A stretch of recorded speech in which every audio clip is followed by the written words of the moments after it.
Here's why it's the most surprising and least surprising thing they could have possibly done. Sorry, I just got in from outside. My hands were too cold to pick up my phone. A couple hours ago, the Supreme Court took option C, was deny the emergency relief request by TikTok, which would have immediately stopped the ban from going into place for at least a couple months, but agreed to take the case in an incredibly expedited fashion. Briefs are due in 9 days. And Supreme Court years is kind of like dog years, so 9 days is roughly, 31 minutes. And holding oral arguments on January 10th, interestingly, for 2 hours. Interesting because historically, each side only gets about 30 minutes at the Supreme Court level. Before I get into what I think are the very clever reasons why they took option C, probably not surprising that they agreed to hear the case. Oh, full disclosure, I wasn't sure they would, but I think the Federal Appeals Court put something in their ruling that could be construed as entirely contradictory to what the Supreme Court ruled last term. Or when I covered it very briefly on here, last term involved a lot of First Amendment cases. Big ones were decided in favor of the First Amendment and on unanimous decisions. Cases established a couple of really important things. Most importantly, in the net choice cases. Not worth getting into the specifics, but basically this. Only that the government can't dictate what posts social media platforms have to put out or what priority they can give them. The Supreme Court did not decide whether the laws in question were constitutional. That's important. But it did lay out a couple rules for governing future proceedings regarding this type of issue. One of them being that new technologies, specifically social media, receive full First Amendment protection. Another, which actually came up in a couple different First Amendment cases last term, the net choice cases makes clear that the government, if it wants to tilt the public discourse, even under the auspices of preventing bias, it is never a legitimate governmental interest. Quote directly. Read it just so you know I'm reading it.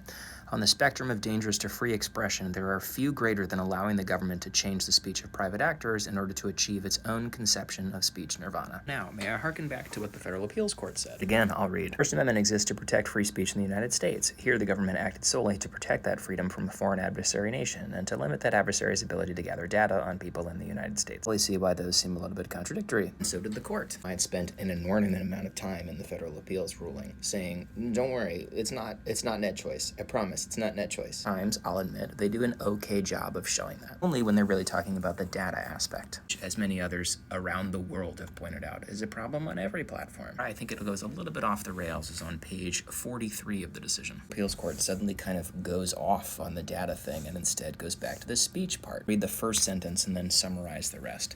In this case, a foreign government threatens to distort free speech on an important medium of communication.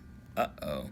That's not what we were talking about before, is it? A paragraph, very oddly and entirely outside of all First Amendment jurisprudence I've ever been a part of, is that all Congress is doing is just ensuring that America has control. Doing that, the government is helping you and me and all of us by giving us better free speech. Government is helping us by telling us, no more bias. It's just gonna be our stuff now. In my not-so-humble First Amendment opinion, not right. The fact that the court went out of their way to say the government is doing this to give you better free speech, that's sort of like a classic telltale sign that something is wrong. Why the Supreme Court buys that really depends on whether they focus on the data aspect or the actual speech aspect, which, again, in my not-so-humble opinion, the Federal Appeals Court just didn't do that awesome of a job of. They mix things up pretty much every other page. It's kind of mind-blowing. Back to the reasons why I think they decided to not grant the emergency appeal, but instead handle everything on an expedited basis. It's strategic. So they're not going to grant the injunction as of now. Wait until after oral arguments, which are again expedited for January 10th, decide whether to do that. I think this makes sense. Since the law has a hard stop date of January 19th to potentially sell, I don't think the court wants to possibly get in the way of that. For instance, say there is a buyer that has a chance. A rather difficult situation in which, let's say there actually was some under-the-table deal to sell it. It's scheduled to go forward, and then all of a sudden,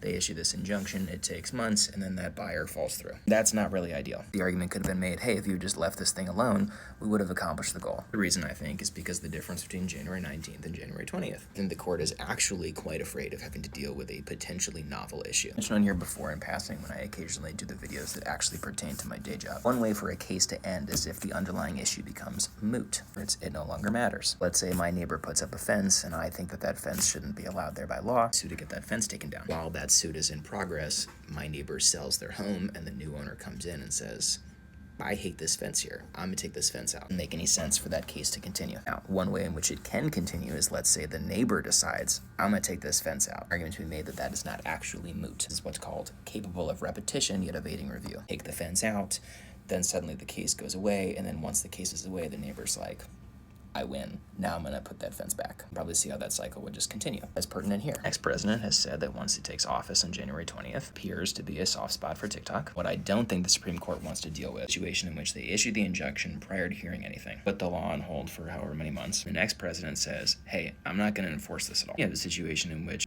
is it moot? A law that's still on the books, it's still a law, and yet president might be saying, not going to do anything about that. It's a kind of limbo situation that the courts just don't like. And neither, by the way, do the parties. Just since at any given point, could change their mind. So I think that's why they did it this way. And honestly, it's the way that makes the most sense, even though it seems weird. I have to believe that after January 10th, hearing all the oral arguments, the Supreme Court then decides, okay, now we're going to put this thing on hold. That to me would signal a very real likelihood that the law will be struck down. And if they don't, then they could issue an emergency ruling saying, hey, this is actually fine, just keep this going in January 19th by, or just not issue the injunction and then sort of de facto it becomes a thing in a couple days anyway, at which point it might be moot. In other words, while there's a lot of speculation that we might not have a decision for a very long time, it seems quite likely that sometime before January 19th and after January 10th, we will have an answer. The answer might not be a ruling, though. It might just be an indicator. It might be a ruling. In any event, for probably the first time in about a year, it seems like we actually will have a conclusion to this thing prior to January 19th, one way or the other. It may not be as decisive or tidy or clean as us lawyers like it to be.